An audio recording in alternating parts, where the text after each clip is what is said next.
أهلا وسهلا فيكم, first of all, and welcome to the Ramzi and Saida Dalloul Art Foundation. For those who are not familiar with DAF, Dalloul Art Foundation, I'd like to explain that we are an art and culture foundation that is housed to more than 3,000 pieces of artwork from all over the Arab world. We cater for modern and contemporary art from the Arab world. Within all of this collection, while studying the artworks, we do study the artists, their background, their biography, the countries that they come from, the geopolitics of those countries, etc., to understand better even the art arena or the arts, let's say, scenery in that country. We realized that upon this collection, we have 477 artworks which were untitled. And some people might look at this subject or this topic and say, so what? And what is the problem with having artworks that are untitled? This has put us into a challenge, kind of archiving and documenting those works. But when we looked upon those works, we came up with the idea of mounting exhibitions and shows and trying to understand the visual language of those artworks and arriving to an understanding of the formal elements of each and every work.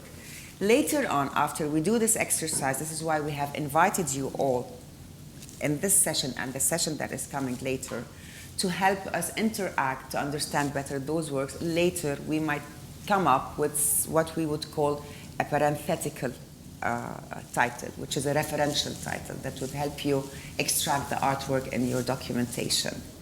The first exhibition that is taking place, and this event is part of it, is called Untitled Abstractions. And we have chosen around 154 artworks, which will be showcased in the second floor and in the 8th floor, and the opening will be on the 6th of July.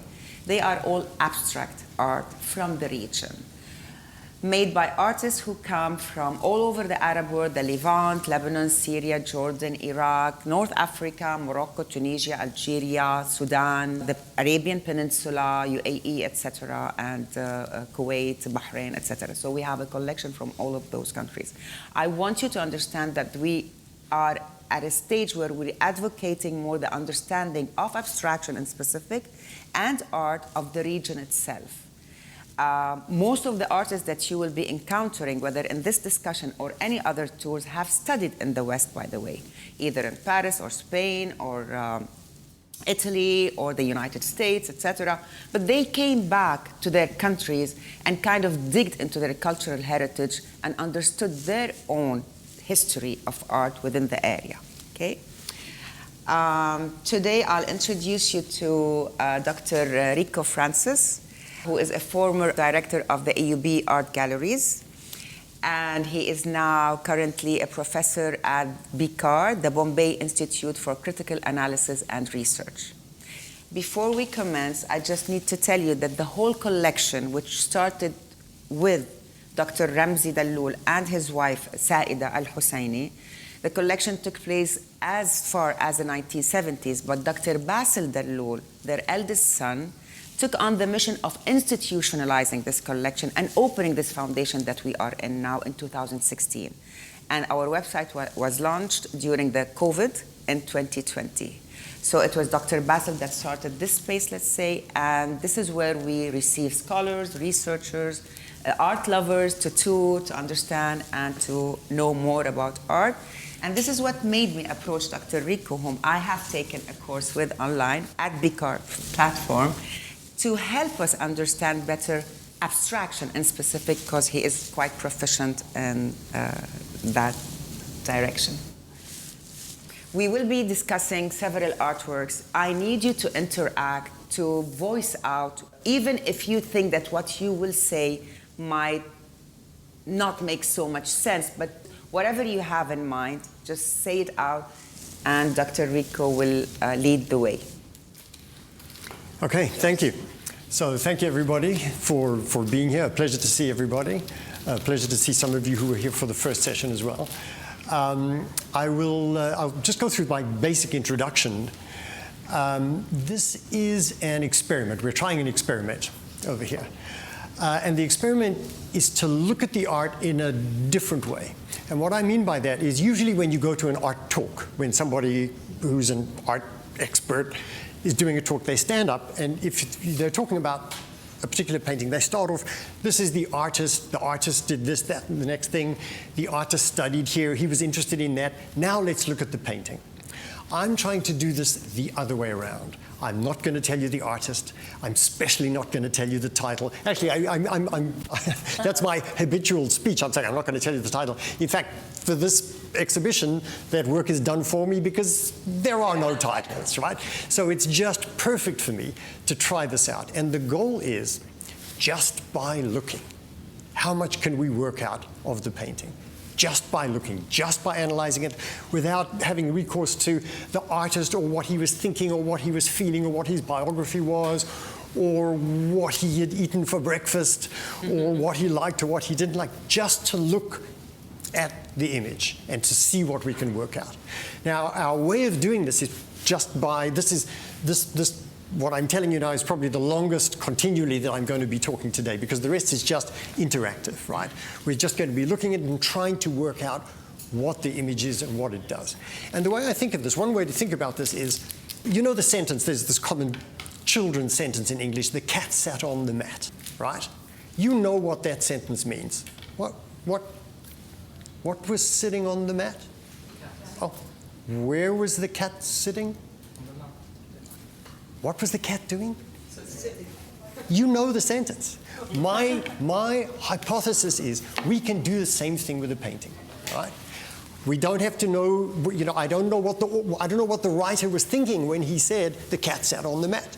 You don't have to know where he was from. You don't know if it was a man or a woman. It's just the sentence itself means something.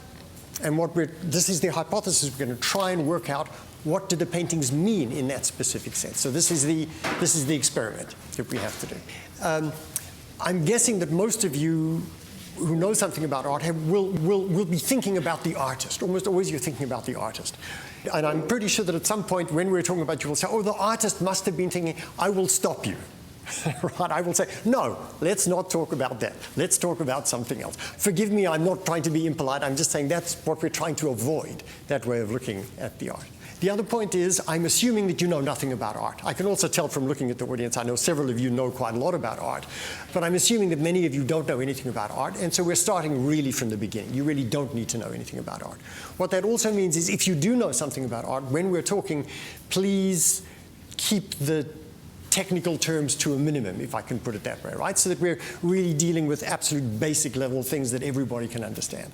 That's the goal of what we're doing. I'd like to add something, Dr. Rico. By the way, last time we had this exercise, and it just happened that what we know about those artworks, because we study them, we did arrive after this visual analysis discussion to a certain contextual, understanding or narrative that is very similar to what we read. And it was quite amazing to do it the other way around.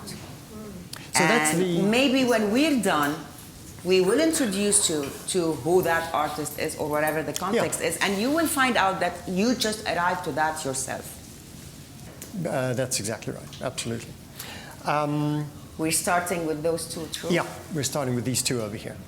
So, okay, so and just by the way, you're not locked into your chairs. You can turn the chairs a little bit and move around to have a look at them, because we're going to be talking about these for a little while.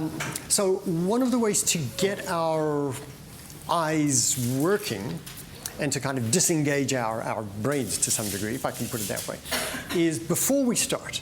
And out of everything I'm going to say today, this is probably the most important advice I'm going to give to you about looking at art, which is when you first look at a painting or at an artwork, imagine that you're describing it to somebody who's not there. Or imagine that you're describing it to a blind person, as I say. So before you start any interpretation, before you start thinking about, now, I know you're looking at this and you're thinking, well, what does it mean? What could possibly, how does it mean? What's it saying? Before you think about that, try and switch that off and just have a look at it and imagine that you have to describe it to somebody who's not here. And I have to say, this is particularly difficult to describe compared to some of the other paintings that we'll be looking at.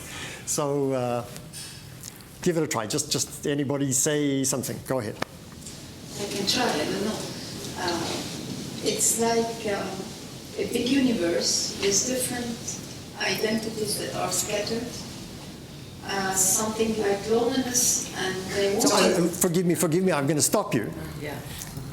Because what are you doing that I just said try not to do? You're interpreting. All right? Yes. What I want you to do is not interpret, just describe.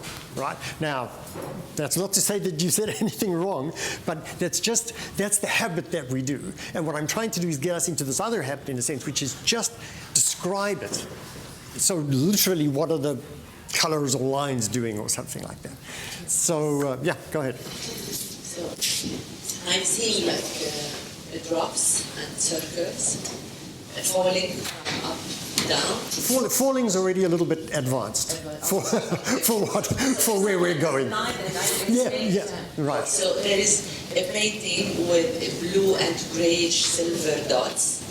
Right. Some red dots as well, big and small, and they are spread all over the painting. Okay, so stop there, okay, because that's just like, that's the real base level, right? So there are a lot of dots. That's good, sort of round dots. The basic colors, there's turquoise and silver. That's the basic thing.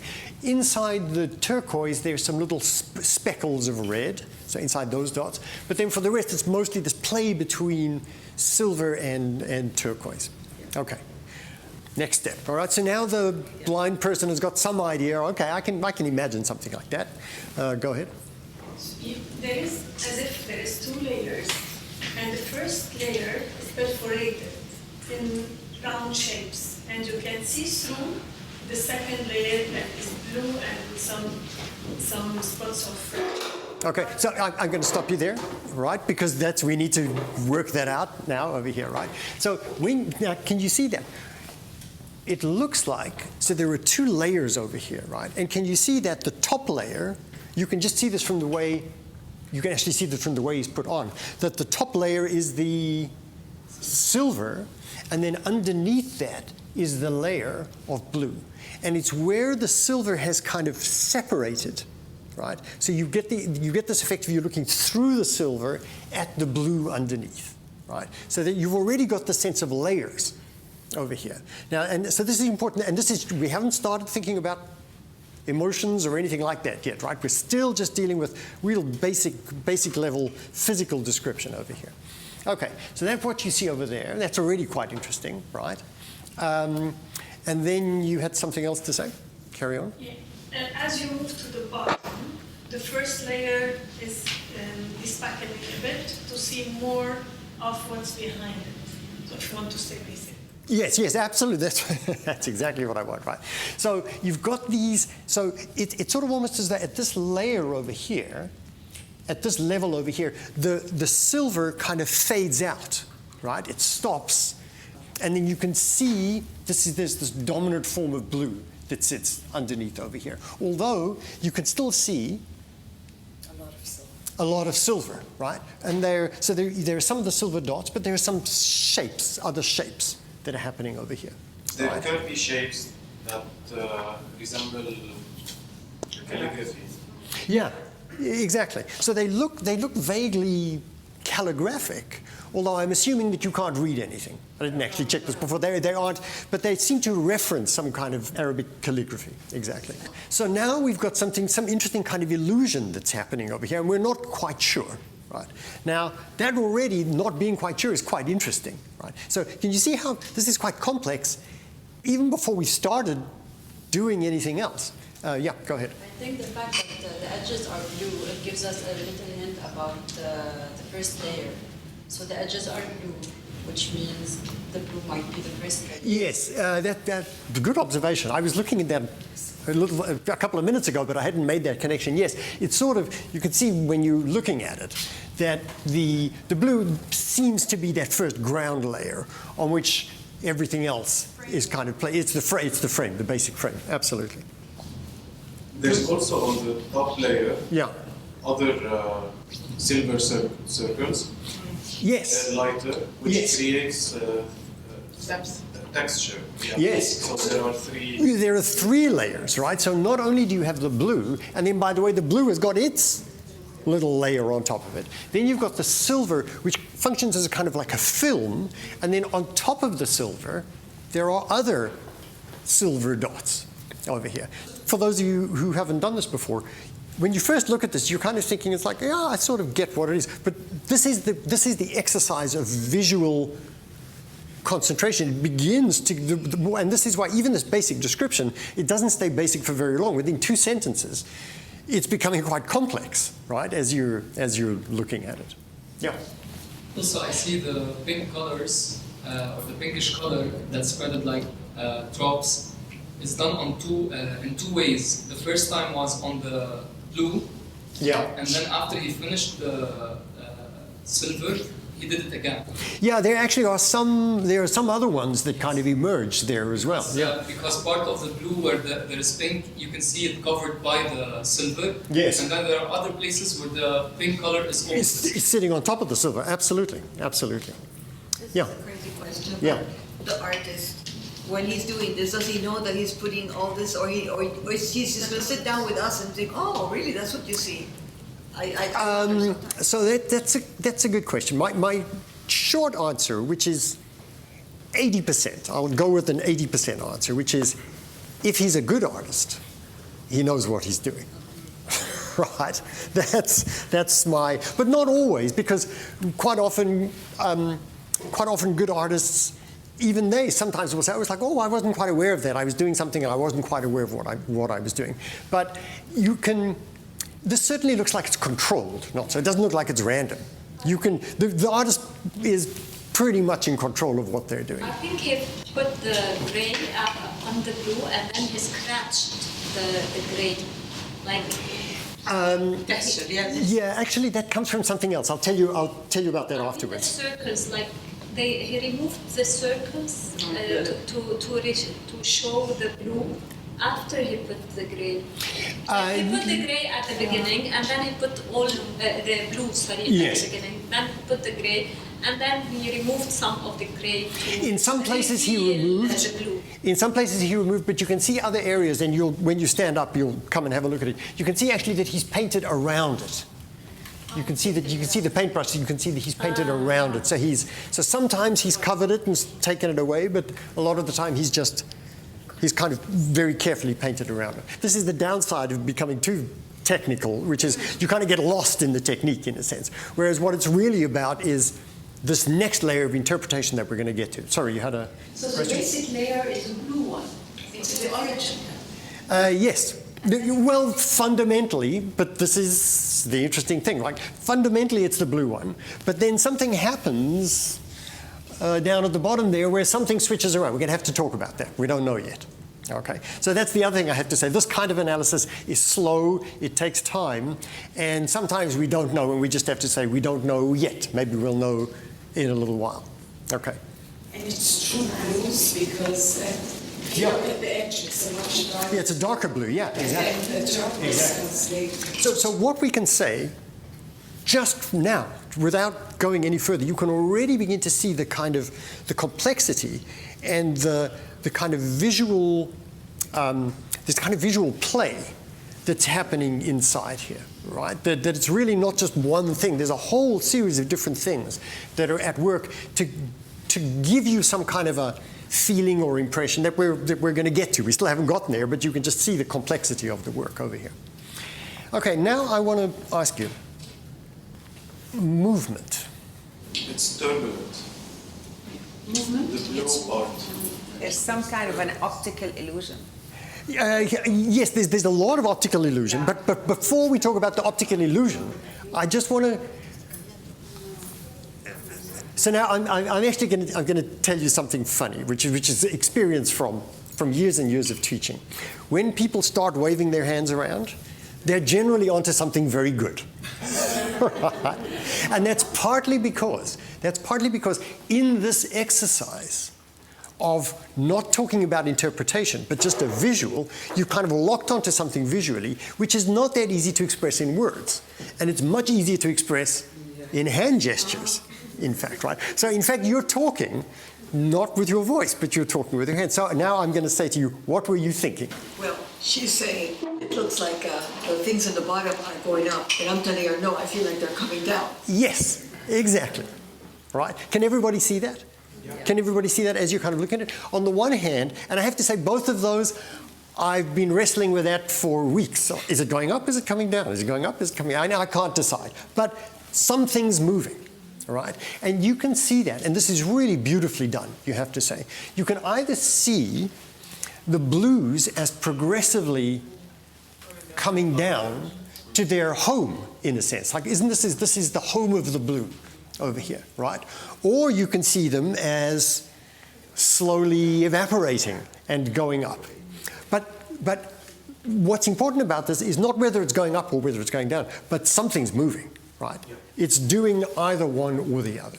And that's already quite beautifully done and very skillfully done. Sorry?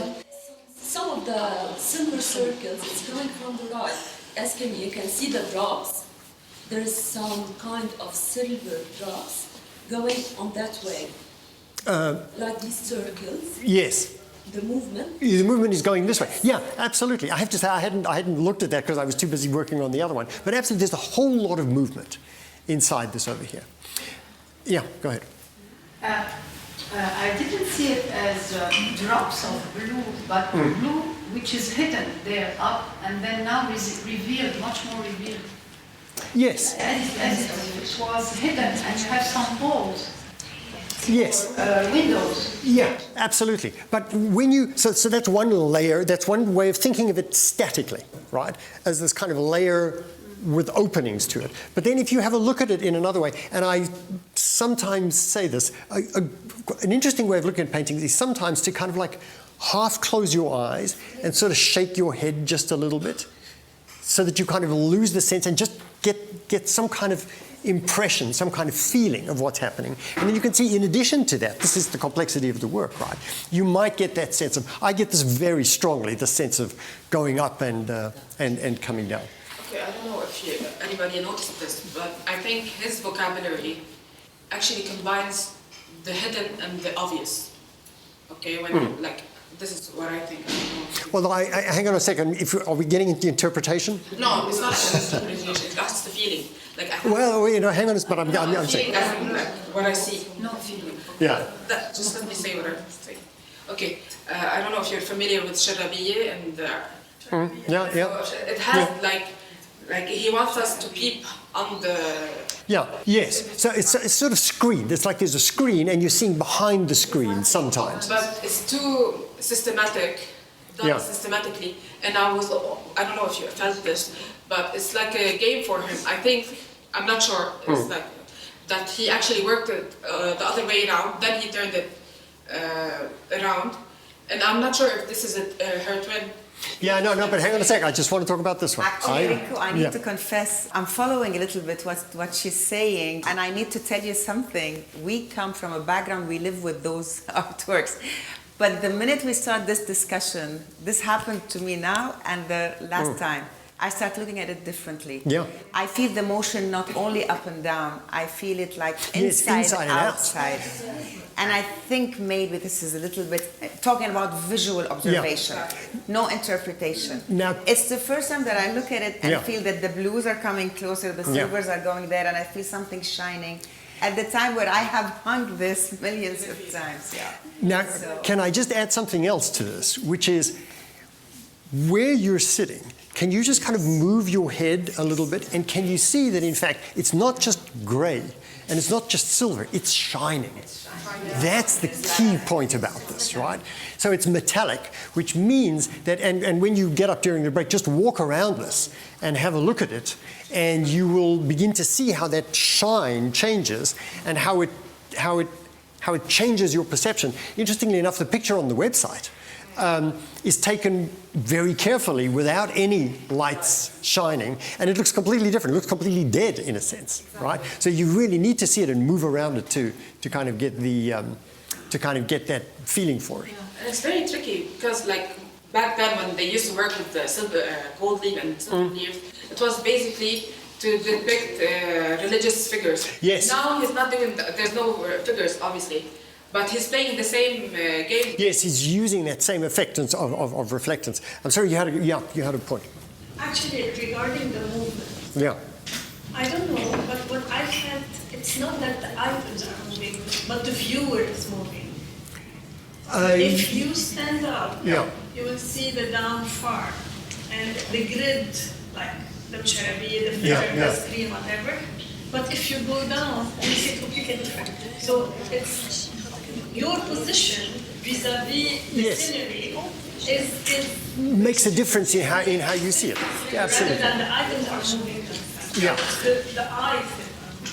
Right. Although I will kind of add to that. I mean, I think that's true, but you also do get the sensation, even if you're sitting still, you still can get that feeling of something kind of dropping down or kind of something going up.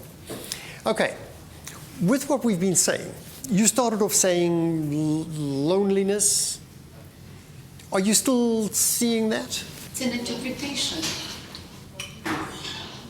Now after what you've said, it has changed a little bit because I would see it more like what was at the back, what's hidden.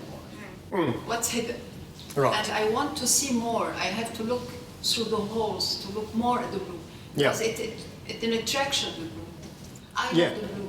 Yes, and now that's interesting. It's very beautifully done, right? They're beautiful colors, and they're carefully chosen, right? The way the colors kind of sit next to each other, it's really beautifully done.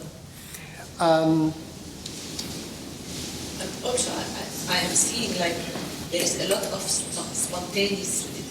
being spontaneous while doing. There is no calculation.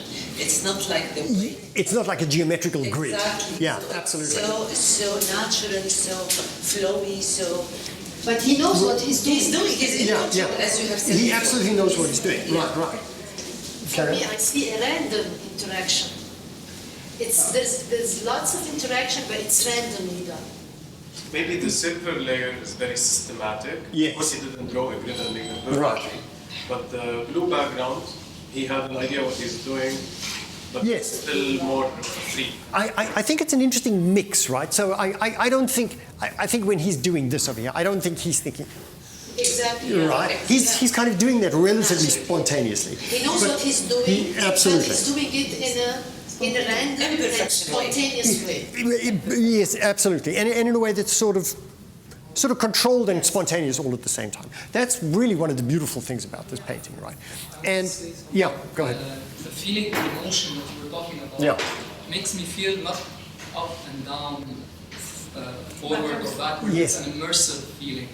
Yes. Because when I look at it, I can feel that I'm in a medium that I can flow in. I can move. Yes. Thank you.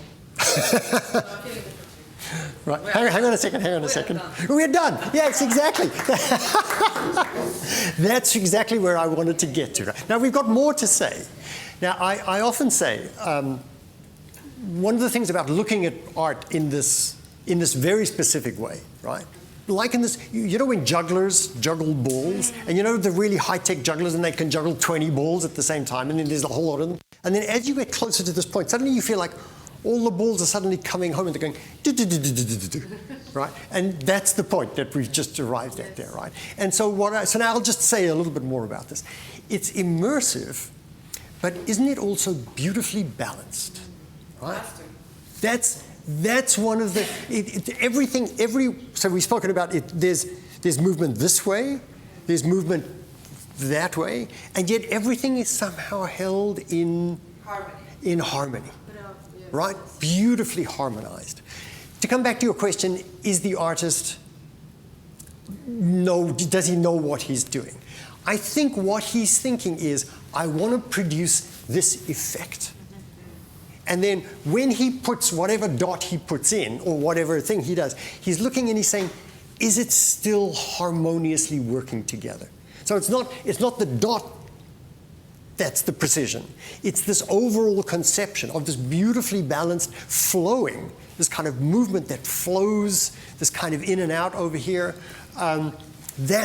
Once he's got that in mind and he knows he's doing that, like That's what he's doing. That's the level at which it's absolutely conscious of what he's doing. And then think about this as well. Every time he does a little something, every time he puts in a little dot, he has to stand back and he has to say, is it still working?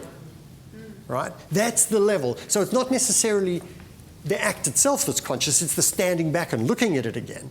That's where the kind of work is being done, in a sense. The thing is, okay, I will, a little bit of technicality. I know you don't like that, but just for the sake of the argument, the peeping feeling that I got is like knowing the technique of this silver leaf or whatever. I know this will come off eventually because it doesn't really last, like in time. Actually, this is silver paint, right? This is not silver paper, this is silver paint. This is acrylic, not it's metallic paint. I know, but the thing is, we didn't really test this material. So maybe in 100 years, maybe it will fall off. I think he's very playful. This is what I love about him. He's playful, or she's playful, okay? The playfulness in him, making us peep into the painting. I'm wondering if he has some kind of symbolism underneath it. Maybe it will rip off, maybe it will not. This is why I'm... Well, actually, so let me just pick up on that, because we're not quite done with it, right? That point about this kind of flow and the balance is really nicely there. But I think we can go a little bit further. Imagine that the silver, the silver seems to be, you said right at the beginning, do you remember the very first words you said? Yes, please. I said that as loneliness, they are... Before that, you said something interesting. Identities. Even before that, you said a universe. You said it's a universe, right? Yeah. And can you think of this in terms of, it's almost as though the silver, and so coming back, if you know a little bit about the history of art even, whenever there's some kind of reflection and kind of glowing surface, almost always that refers to spirituality of some sort. Right? Yeah, some kind of higher level. What's interesting here is you've got this kind of layer that does this glowing, dancing, and it's sort of ephemeral. It's quite difficult to put your finger on, right? Because it's glowing and it's coming forward. You can't quite know where it is. We know that blue level, though, is more specific. And the blue level could be, if this is some kind of spiritual form, the depth, the blue is the depth. The depth of the sky. The sea, actually, I've seen the sea. The sea. The inside left something behind. Well, hang on a second. Go ahead at the back, yeah? Yeah, I think if I want to think in terms of spirituality, I think of the four elements of life, the water, and water refers to the womb. Yeah, right. So the important thing about this, though, is that there's a difference between them. They're referring to different levels, to different things. And that's the function, because you just have these two things that are working together. So they're two different layers or levels of some kind of spirituality, right? Which fits in with that feeling of movement. That kind of movement, but also the feeling of serenity and the kind of balance within which the whole thing is held. Actually, Rico, it's inviting. It's serene and it's inviting. So our friend who made that point, you feel as though you really do kind of, you can dive into it, in a sense, right?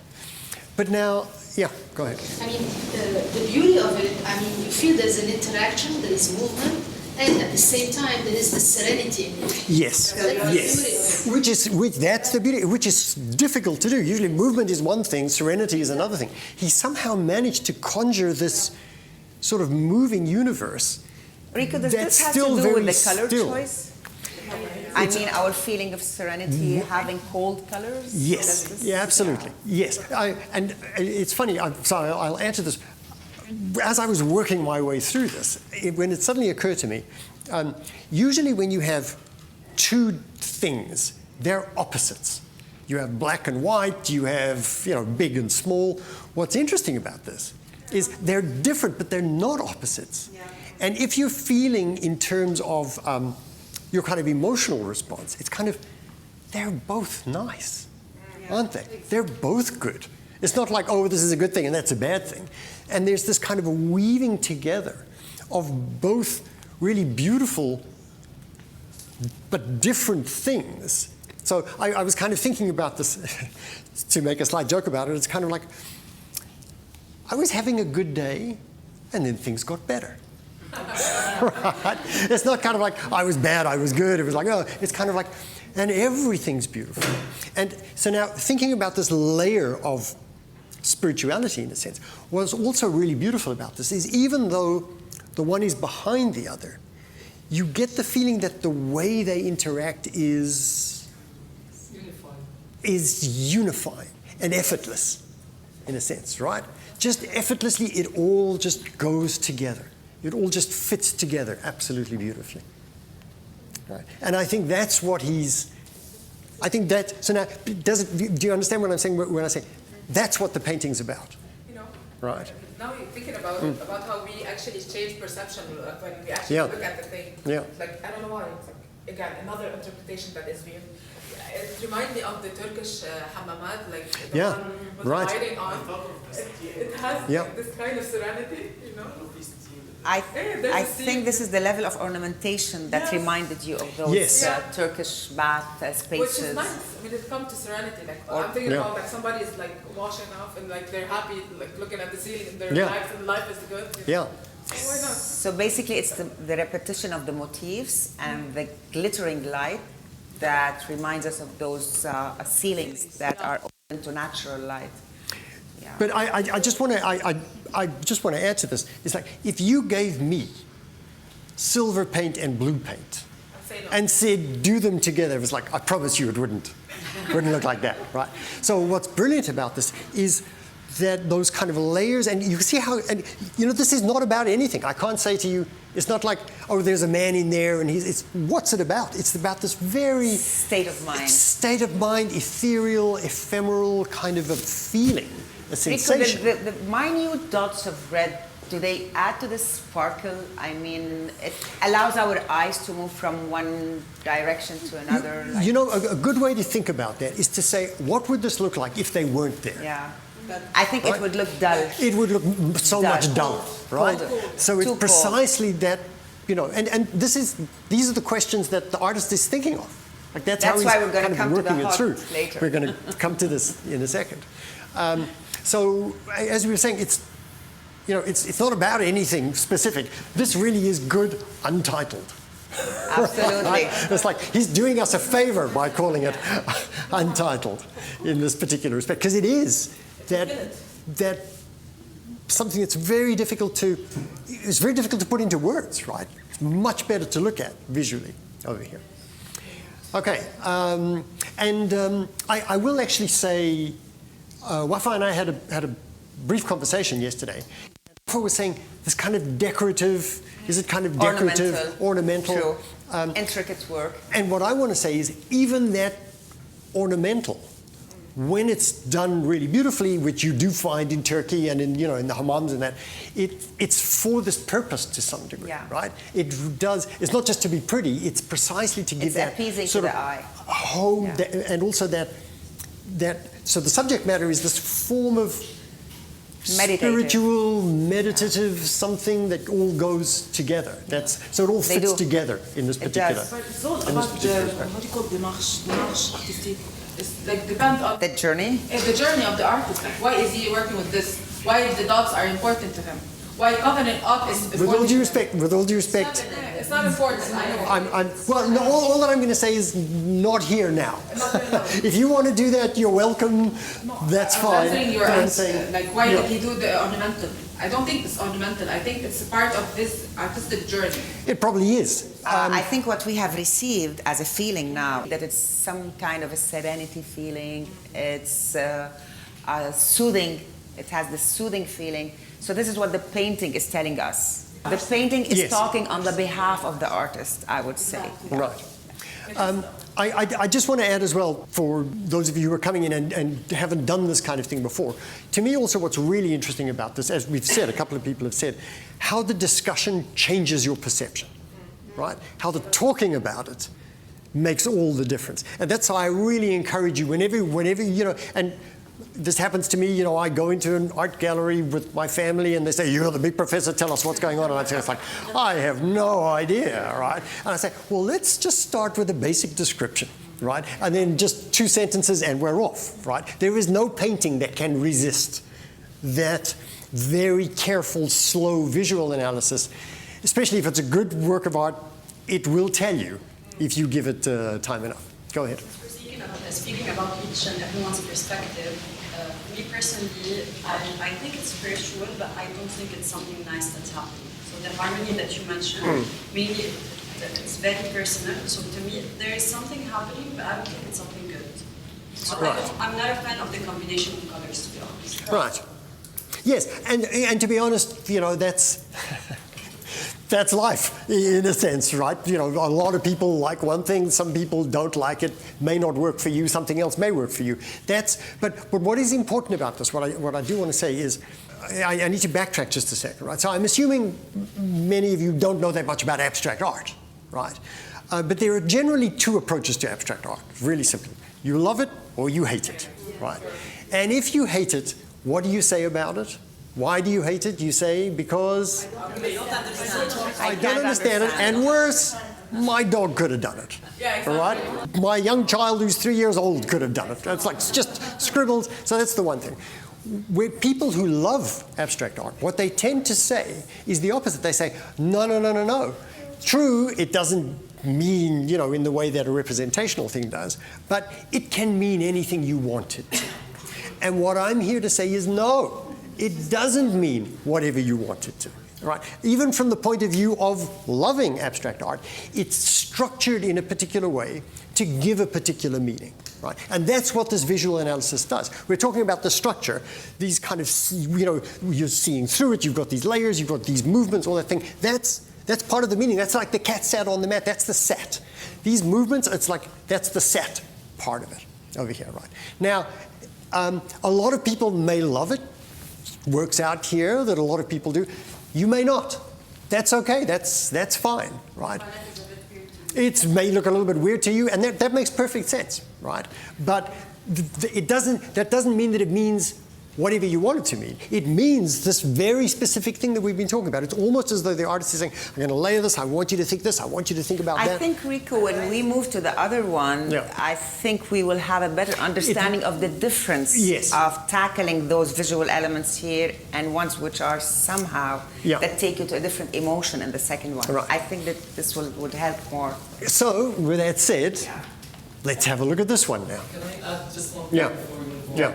I wanted to say, first of all, the idea of what we were talking about in the beginning, that every time someone adds something about what they are feeling, it helps us improve our vision. Yeah. So in the beginning, when I first saw it, the first impression I had was like, it's moving up. Right. Then others said it's moving down. I looked at it and it was like, moving down. Then when she said that it's moving suddenly I looked at it and I'm like, I'm inside of it. That's why I felt immersive. Yes. And at that point, when I felt this immersive feeling that I'm flowing inside of it, it gave me the feeling that I'm inside water. Yes. What took me to that place was the colors. Right. And then I thought about it like, okay, water is something heavy that falls down. But if you're inside water, you go up. Yeah. Nicely said. Exactly. It's an amazing journey, by the way, what you have felt now. Absolutely. That's great. The mere fact that you felt that immersive is amazing. So it's really good. That's, you know, that's kind of what art writing should be. It should be that process of tracking, and you're hearing it, and you kind of think it's like, oh, that makes me think of something else, right? And or maybe that's not quite right, but that doesn't matter, that makes me think of something else. That's the process of discussion that allows you into this, to see it in that particular way. Really, well said. Last point, because we really have to go on. About abstract art, when you go inside and it's not something which is usual that you know, it's not secured. So you need to have direction to go back to the figurative. So to put some secured elements of up, down, inside, outside. Absolutely. That stays constant. That's still there. You know, to recognize something that you already know in our world, reality. Absolutely. But I think that it's just hypnotic and immersion. And to just like abandon Yes, you kind of feel that you're going to let yourself go. Now, I have to stop. I have to stop everybody because you can see that because we still have 5 paintings to we cover. Still got, yeah, exactly. What's the time, Wafa? Yeah, you're done with time. Okay, although, but he's begging so hard. I have to. All right, yeah, okay. But this really is the last point. Okay. It's 2 words. I want to add on what Wafa said about it's being cold tones. That's why it's giving us this feeling of serenity. I imagined it with a warmer color instead of blue, and I think it would be really repulsive because sorry, say again. If it would have been red, for example, instead of blue. Oh yes. Really repulsive. Exactly. Yeah, especially because I have trypophobia. I just noticed that it doesn't. So if it was like the other one, it would have been. Yes. Really tricky to look at. Oh, hold it. Yeah, absolutely. So on that let's note, try the second. Let's have a look at this because you can see it's the same artist, right? You can see it's a similar. Yeah. He's working in a similar vein, in a similar. It would be theme. interesting to ask why would we tell that it's the same artist? So there are some common visual elements. Same vocabulary. Which are what? The dots, and the texture, and the layers. And the shining of the colors, the light of the colors. Interesting. Absolutely. We're talking. Yeah, exactly. We're talking visuals. Exactly right. And here I'm seeing. Can I? Go ahead. I'm seeing here something like a church, an Oriental church down the ornament. Hold on, no, I'm going to stop you. I'm going to stop you because you've jumped ahead a little bit. We want to start off more basically. There's shapes.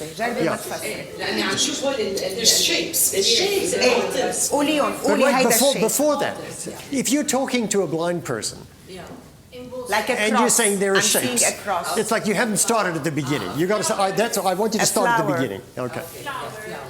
Well, no, wait. I love it. You saw a heart. When شفتيه؟ مدلين على. Tima sees hearts. Yeah, no, but wait. The professor's trying to. Yeah, this is usually what happens in my classes. People get very excited talking about it. It's like, no, wait. Can we go back to the blind person? The blind person is getting really impatient. Right. Okay, we are seeing patterns, we are seeing No, that's too advanced. The blind person needs to know something more basic and more simple. Go ahead. It's embossed in some parts, something is going on. That's too specific. The blind person is like, the blind person needs to know other stuff. Okay, I think I got good honors. I would tell the blind person that think of walking on the sand on the beach. This is... All right. No, wait. You had your chance. No, wait. Go ahead. So first thing, it's a big painting, divided into 2 parts. The bigger part of it, which is the lower part, is golden, and the upper part contains some gold, different shapes, and the background is 3 main colors, which is blue, I think it's orange, and turquoise. Stop right there. Right, is that correct? It is. That's what I was trying to get you to do. But you see what happens? It's like you're in the mood, in the spirit from having seen this, and now you're seeing all of this other stuff, and so your brain's kind of racing away in this sense. But there's a possibility that in racing away into these various other elements, you're missing the fundamental structure over here. So we need to come back. You need to kind of like run ahead, but then come back and look at the basic form of it again. Okay. So now with these 2 parts over here, okay, let's look at it again in terms of layers. Can someone talk about the layers? Is it hang on a second, at the back, yeah, go ahead. He had the frames like artwork in gold. But I don't think it's the same as the blue one. I think this one, the first layer was blue. I think the second one he finished with the So you think the base was brown? No, the base is blue and like this. And after that, yes, all right, so how do you know that? How do you know? Love it. No, how do you know? Because I can see the layers here and the texture, it shows from inside. From inside, right? So it's coming from inside. That's right. So here you've got the kind of blue, and then it feels like this gold has been thicker. much thicker, completely layered it, but a little bit comes through, a little bit remains. So you've still got this two sets of layers, these two sets of layers. Go ahead. Yeah. I can see lines, light lines, like squares. Right. And inside the squares, we have these shapes like leaves or flowers. Yes. Well, I'm going to stop you. Everybody wants to talk about these things. It's like, wait a second. We're going to get there. They're eye-catching. Hang on a second. They are very eye-catching. But hang on a second. I'm still trying to work out this very basic form. So we've got this gold layer. Okay.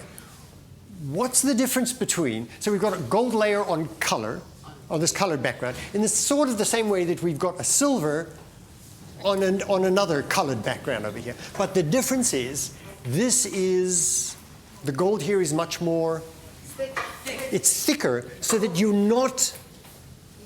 can't see through, right? You're not seeing through it to the same degree. So in fact, this sort of looks like it's not as inviting, as immersive as the other one. It like blocks one. you. Yeah. It's a block. It blocks you, right? You can still see things hidden behind it. But you know that there are things behind it, but you don't have the same access to it as you do through here. This is like a musharabiyya, right? It's that kind of screen that you can see through. Here, this is much more like a barrier. It's covered completely. To keep anything. I think this is an introduction to the style, you know. I don't know. It's like No, wait. obvious. No, wait. Hang on a second. Hang on a second. There's some kind of air above. It's lighter. It's more inviting above. Which? The upper part. Yes, the upper part. Yeah, exactly. The upper part is there's a relief. Yes, you feel as though it's like. Yeah, it's frustrating. Yeah, it's frustrating. You can't get through it over here, right? Yeah, yes, exactly. It's like a door that's shut in your face, but then over there it's like, that's quite nice, right? It kind of opens up in that area over there. Okay, with that said now, let's talk about these embossed elements over here, right? Let's talk about those. Go ahead. It's interesting to see the similarity between the shapes up and down, but those are like free, and the others are like just the texture. And they have been hidden, but we can recognize. Yes. So what's interesting about this, you can feel that these shapes are actually sitting behind the gold, right? So that's another. It's like this gold it's this thick, heavy gold that's painted over everything. But there are similar shapes because we can recognize the same flower down and up. Same pocheur. Yeah.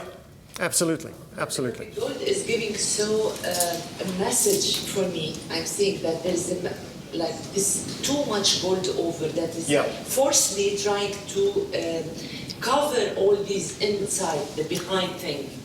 Yes. And now I'm going to say something else, which is, you remember when I said as you move your head around, you can see the color reflecting here. If you do the same thing for this over here, right? And during the break, when you get up, I want you to kind of move and have a look around and kind of get down into this position where you're actually seeing the gold. This would depend on the light coming in. You can actually see the gold kind of reflecting, in a sense, right? And it's certainly, I have to say, certainly for the stuff that I study and that you know as well, that we were saying, this just looks like religious Orthodox art in so many ways. You know, icons look like this. It has this kind of feeling. It is as if the gold is hiding the spirituality.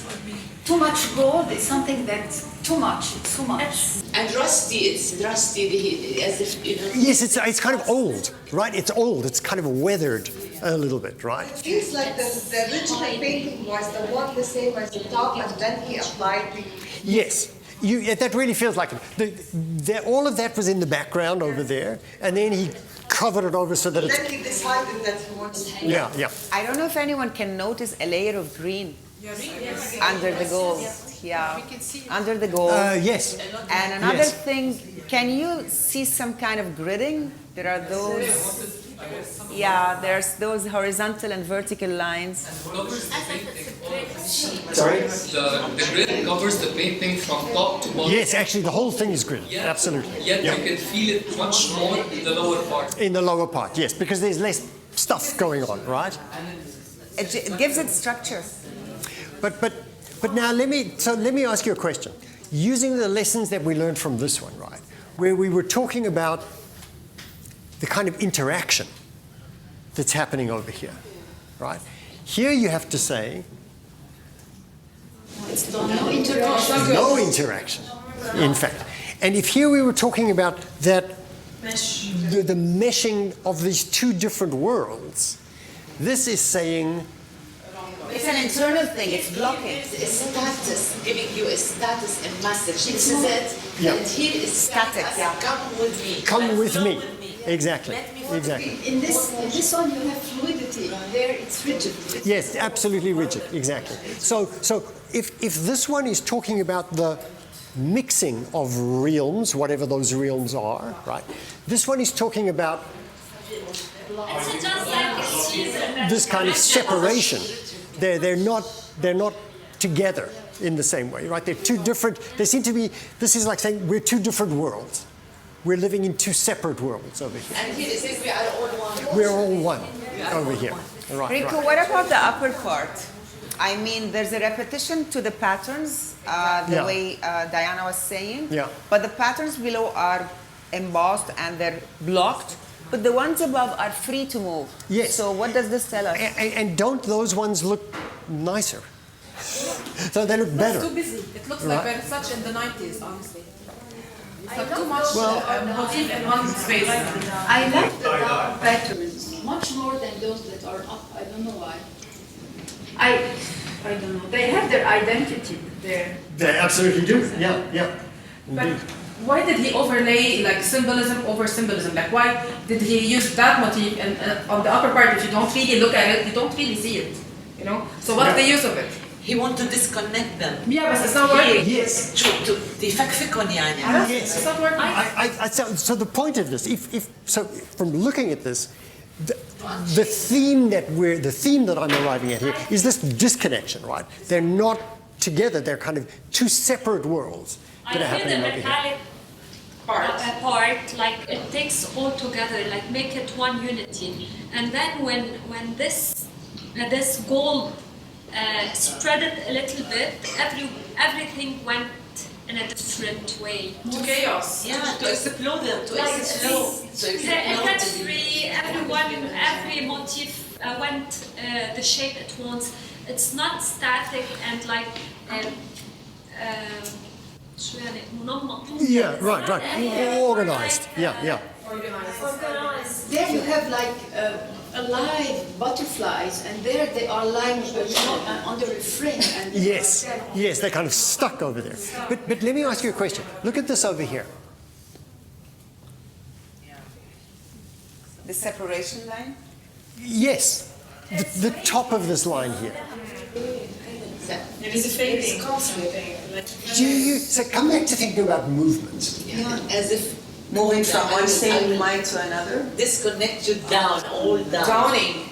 Well, I'm wondering, and I'm not sure about this. I'm wondering. So because this is the first layer, right? That color is the first layer. Don't you kind of get the feeling that this gold Submerging. and in a few days it's going to be all gold? It's going That's, whenever we talk about directions, it's always either or, right? It could be, whenever you're saying it's up, it could be down, or down, it could be up. Yeah, absolutely. But I do get the feeling, I do have the feeling for this, that it's kind of like filling up with this heavy stuff, right? That this heavy stuff is kind of progressively moving upwards and will eventually take over, because you kind of get this feeling that these things were here and they've now been covered, right? So, and it will progressively move its way up to the top over there. It's like fall, the season, fall. So through time, Yes. leaves, plants fall down to the ground and they turn yellowish, goldish color. So it can give you the And feeling. then they get kind of thicker and thicker, right? They get thicker and thicker on the ground, right? Yes, like strata full up. So you're over seeing there. something earthy. Yeah.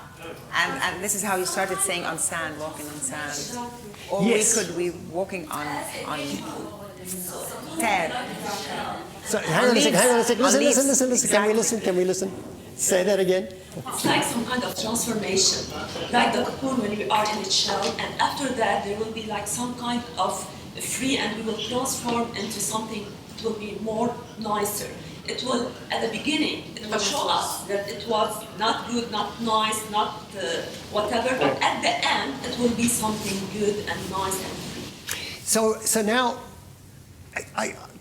that's really interesting. I love all of this. I really love this stuff. I love the way that heavy gold embossing is covering over things. And I don't mind that it's going up to the top. Transformation. I don't mind that over there. I think it's actually really interesting the way that's happening. Now, you might disagree. It's covering the truth with their face of gold, so no one can see what's going behind, and it gets so flashy with gold, and so super excited with the luxury. Nice. Isn't that great? Is that a bad thing? We're is that a good thing or a bad thing? We're transforming so much. It's a good thing. Yeah. It's polishing the truth. Yes. With this gold, this layer of gold. Absolutely. Yes. Everybody get that? Everybody hear that? Right. Go ahead. Go ahead. Okay, so as someone, if I want to take my own perception, as someone who is kind of like pays more attention to detail, I would, when looking at this, I would feel like it's inconsistent. Yeah. He didn't finish what he started. But if I can put this to you, what these are both showing is they're showing some kind of process, right? It's not the finished thing. And so so it's not a thing that's being shown, it's a process that's being shown. So he needs to show the process, he needs to show the part that's not finished. Does that make sense? Yes. Actually, right, because unfinished, does it work with our understanding of transformation? I don't. The thing is, I don't mean the way you do. Okay. It's like, I don't know if anyone took that painting or the idea of that painting, would they keep the smudges only showing the background and finish the entire gold? Or would they do the same thing? Okay. See, I think because the patterns down there are very perfectly, like the edges. Applied. It's perfect. yeah. Yes. Here, it's not. It's much messier. Yeah, it's messy. Exactly. Yeah, it's much So more you chaotic, feel it's absolutely. incomplete? I feel it's inconsistent. Okay. In a way. But I think we want to show this contradiction. Yes. So I think the next layer on top of that, he's showing the next level about what will happen. Okay. This is his vocabulary. He starts with something that is very heavy, and then بالعربي قلت الفيسة. His mind, his vocabulary, every painting needs to breathe. So to him, this is a vocabulary. Even though visually speaking, I totally agree with what you're saying, but I think because he's working on a certain vocabulary, his own vocabulary, that he needs air in his painting, he had to do that because that's his vocabulary. This is how he sees it.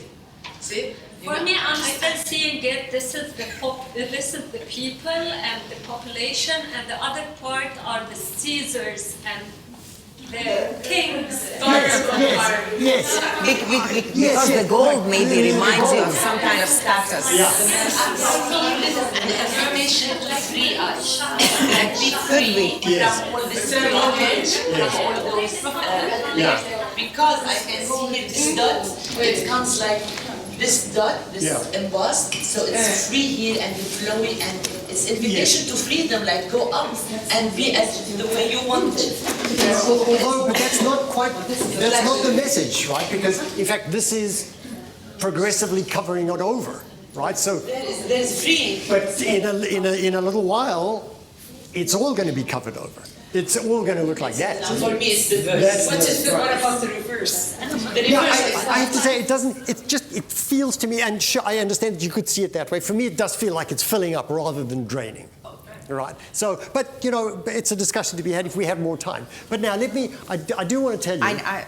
Go ahead. I do want to tell you what I think is a really funny story, if I may. So. I'm going to tell our story now, right? Yeah, so, go ahead. Wafa and I were talking yesterday. Late last night, I get a message from Wafa that says, oops, we made a mistake. No, it's not a mistake. It's on purpose. Oh, right. Yeah. Okay.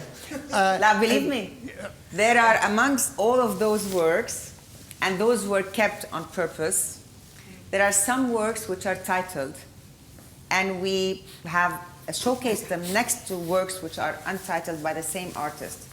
And now we have done all of this exercise, analyzing this and analyzing that, and I'm so happy to summarize that this had some kind of consistency, if I may allow myself to say harmonious.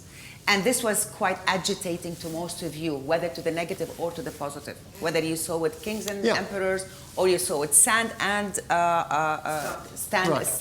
walking on leaves, or the ground, etc., earthy colors. So this had something contradictory, and this had something consistent, okay? But the guy did have a title for that work. So in fact, there is a title for this work. All right, so now can I say? And he kept the rest untitled. And when now Rico announces the title, and I'll tell you who the artist is, and etc., if I told you the title from the beginning, I'm not sure how you would have I looked think you would have into got something. So now, but this, I have to tell you the story, right? So just before I go to sleep, I open the message. Yeah, and I tell him, and I see, this is the one that has the title. Yeah, but don't say the title yet, right? No. So I see the title, and it's kind of like I was tired. I need to get to sleep, so I'm kind of like, oh, okay, I'll think about that tomorrow. And I go to sleep, I sleep really well, and I wake up this morning and think, it's like, yay, we're going to do the talk, I'm so happy. And then suddenly comes back into my mind the title. And the title is something like, After the Love Affair is Over. Forest. Wait, Pardon. Stop, Sorry. right? Sorry. So it's like, After the Love Affair is Over. So I'm lying in bed, I'm thinking, After the Love Affair is Over. Doesn't make any sense. All right? And I'm thinking, and I'm still thinking, you know, I really like this piece. I think it's positive, and somehow this is After the Love Affair. It's like, it's really negative. And then I think it's like, what am I going to do? What are we going to talk about? And then I'm thinking it's like, well, maybe we have to say, first of all, we have to say there actually is a title, and then we have to say it's like, which I actually do want to say anyway, which is sometimes the title is wrong, right? Sometimes the artist doesn't get it right. Sometimes he's thinking one thing and it might mean something completely different, right? In terms of so I'm going through all of this, I'm thinking it through, and it's, you know, it's taking me hours this morning. I'm wrestling with it. Do we have to show? Maybe I won't tell them. Maybe I'll just lie that there is no title, right? But Ricky, you do have someone in the audience that pinpointed on the shape of the heart. Yes. That was funny. And no, but wait, because I haven't said it. And the red is so telling. So. Yeah. And then just before I was leaving to drive down here, I thought, let me just have a look at that again. So I click on the link again, and I see it doesn't say After the Love Affair is Over. It says The Forest of Love. Which is completely different. How did that, what happened in my brain overnight to change it? But actually, Rico, Hamad did see himself walking on leaves, on autumn leaves. Yes. So I think he imagined himself in some kind of a forest. There is something earthy in it. So and I'll tell you what I thought about this now. But now I don't want to, so this highlights precisely the point of why I don't like titles, right, in general, which is, if I would have said to you the Forest of Love, we would have spent the whole time trying to interpret the phrase "the Forest of Love" in relation to the painting, and then we would have missed a whole lot of the visual details that we saw when we went into it blind, right? The first thing that occurred to me when I suddenly saw the forest, it was kind of like the forest. Can't see the forest for the trees. The kind of being lost in a forest, maybe, but there are any number of interpretations, but. Love and gold. I can't Ganya see wants now. love and gold. And for me, it gives me purely spirituality religion. Yes, I actually think so. In fact, that's quite interesting to say that. I still think titles are not a good idea, if I can put it that way, because they limit you. But I think it actually does work quite nicely, and I think you can work that out. This is just one of those things just to kind of illustrate over here. We either have to move to the next work, or take a break. It's up to the audience. Yeah, I think let's take a break. We'll take a break. Yeah. But I need to explain something before we take a break. I'm so sorry to interrupt you. That at times you have artists who appoint titles for the literary meaning of those titles, and most of those artists are conceptual artists. So the literature backing up the work of art is very important. In the case of artists who in title, I mean their works, the title could respond to some kind of a narrative that artist has in mind, or most of abstract artists keep their works untitled to allow you understand or give you room to interpret yourself. what you see. But I'm trying to say that at times you have conceptual artists who pay very much attention to how they're titling their work, and they even add literature to their work. It's important.